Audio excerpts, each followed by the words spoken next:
ఇంద్రకీలాద్రిపై అన్నపూర్ణాదేవి అలంకృత అమ్మవారిని దర్శించుకుంటున్న భక్తజనం.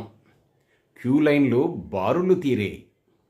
విజయవాడ ఇంద్రకీలాద్రిపై కొలువైన దుర్గమ్మ సన్నిధిలో శరన్నవరాత్రి ఉత్సవాలు వైభవంగా జరుగుతున్నాయి. 3వ రోజు దుర్గమ్మ అన్నపూర్ణాదేవి అలంకారంలో దర్శనమిస్తున్నారు. ఆశ్వయుజ మాసంలో ఆరంభంలో నిర్వహించే శరన్నవరాత్రి ఉత్సవాల్లో భాగంగా జగన్మాతను వివిధ అలంకారాల్లో ఆరాధిస్తారు.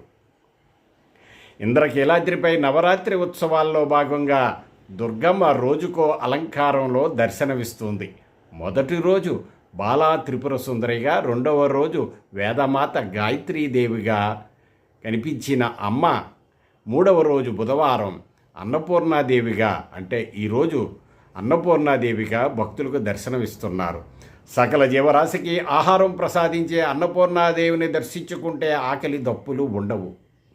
ప్రాణకోటికి జీవనాధారం అన్నం. అందుకే అన్నాన్ని పరబ్రహ్మ స్వరూపం అంటారు. సాక్షాత్తు పరమేశ్వరుడికే భిక్ష పెట్టిన అన్నపూర్ణాదేవిని ధ్యానిస్తే ధాన్యాభివృద్ధి, ఐశ్వర్యం కలుగుతుంది.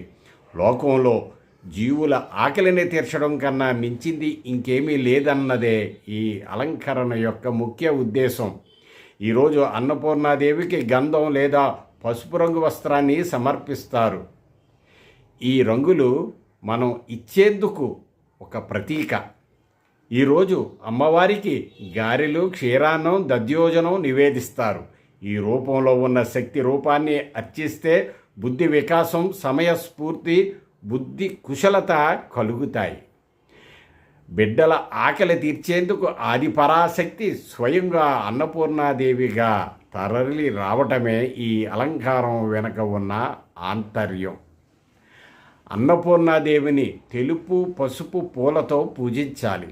ఈరోజు అన్నపూర్ణాదేవి స్తోత్రాలతో పాటు ఆది శంకరాచార్యులు రచించిన సౌందర్యలహరి కూడా చదువుకుంటే శుభ ఫలితాలు పొందుతారు.